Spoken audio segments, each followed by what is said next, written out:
नमस्कार दोस्तों, आइए सुनते हैं आज की कहानी। तुम रात को मायके में नहीं रुक सकती। चलो महक, देखो ना कितनी देर हो गई, 10:30 बजने वाले हैं। अविनाश खिड़की की ओर देखकर बोला।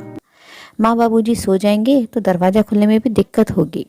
सुनते ही महक का चेहरा उतर गया। हमेशा यही होता है, जब भी मायके में कोई कार्यक्रम होता है अविनाश महक को सुबह से तो मायके भेज देता है, लेकिन रात में बिल्कुल भी नहीं रुकने देता। बड़ा परिवार, चाचा ताऊ, सबके बेटे बेटियां और खुद की भी दोनों बहनें, सब इकट्ठा होते और साथ ही साथ 5-6 भाभियां भी। काफ़ी बड़ा संयुक्त परिवार, हर महीने कोई ना कोई उत्सव होता ही रहता।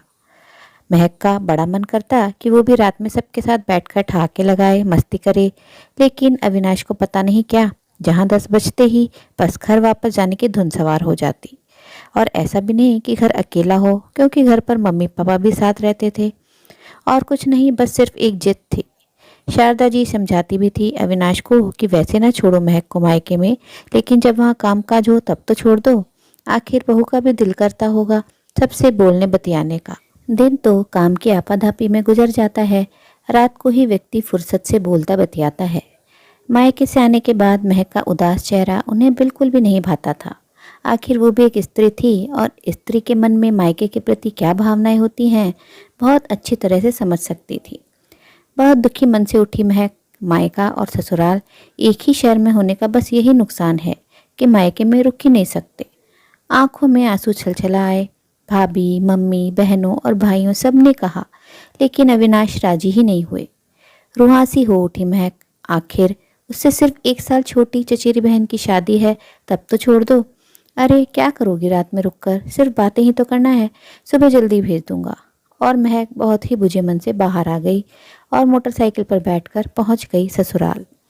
तुम फिर महक को वापस ले आए, मैंने मना किया था, कम से कम उसको बहन की शादी में तो रुक लेने देते।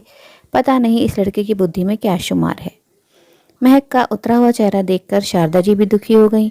आखिर वो भी दो दो बेटियों की माँ जो थी। क्या माँ, आप भी शुरू हो गई? उन लोगों से क्या आया हूँ, सुबह जल्दी भेज दूंगा। अविनाश चिल्ला उठा। महक की शादी को सिर्फ अभी 1 साल ही हुआ, सिर्फ एक बार पग फेरे में ही 1 दिन के लिए रुकी थी, और उसके बाद तो अविनाश ने कभी छोड़ा ही नहीं। वो भी अविनाश की खुशी के लिए चली आती, लेकिन जब मायके में सब लोग एक साथ इकट्ठा होते तब बहुत उदास हो जाती।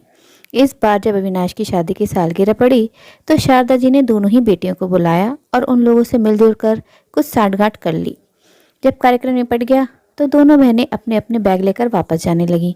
दीदी, ये बैग लेकर कहाँ जा रही हैं? हम लोग वापस जा रहे हैं। वापस जा रही हैं क्या मतलब? अभी बिल्कुल नहीं जाने दूंगा आप लोगों को। आपको तो पता ही है हम लोग रात में ही कायदे से बैठकर बातचीत कर पाते हैं। आप कब आई और कब चली गई पता ही नहीं चलेगा। क्या बताऊं, तुम्हारे जीजाजी इसी शर्त पर लाए थे कि रात को ही वापस निकल लोगी। जब हमने हामी भरी तभी तैयार हुए। हाँ हाँ बिल्कुल, हम लोगों को रात में ही वापस जाना है। क्या करेंगे ये लोग रुककर? तुम्हारा कार्यक्रम तो अच्छी तरह से निपट गया ना? दोनों जीजाजी भी पीछे से बोले। जीजाजी, ऐसे तो बिल्कुल भी नहीं अच्छा लगेगा, कहीं बहन बेटियां इस तरह रात में वापस होती हैं। क्यों, तुम भी तो किसी की बेटी को रात में ही बुला लाते हो, उसको उसके मायके में नहीं रुकने देते। उसकी भी तो मायके वालों को बुरा लगता होगा। कैसे बुझे मन से बेचारी वापस आती है कि देखकर मुझे खराब लगता है। अभी जब तक बच्चे नहीं हैं तब तक ही रुक लेगी, एक बार जब जिम्मेदारियों का बोझ पड़ जाएगा तब वो खुद ही नहीं रुकेगी। जब शारदा जी ने देखा कि लोहा गर्म है और उन्होंने तुरंत वार कर दिया। अचानक अविनाश के दिमाग में छनाक से हुआ, कह तो माँ बिल्कुल सही रही हैं। सचमुच उन लोगों को मेरी जरा सी जिद कितनी बुरी लगती होगी, जैसे मुझे बुरी लग रही है।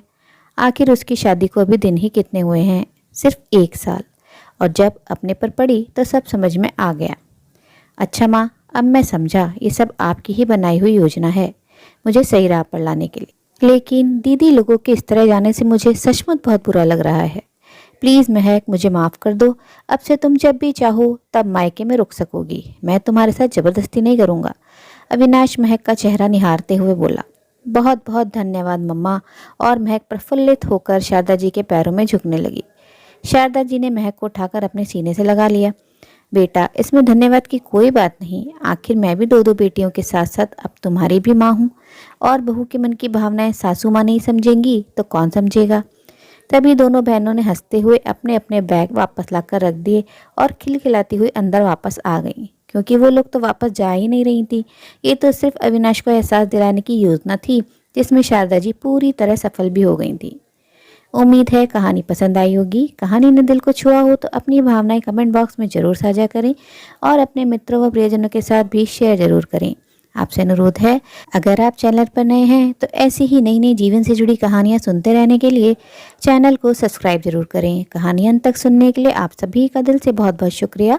तो फिर मिलते हैं अगली कहानी में। तब तक के लिए आप लोग अपना ध्यान रखिए, खुश रहिए, ऐसे ही कहानियाँ सुनते रहिए।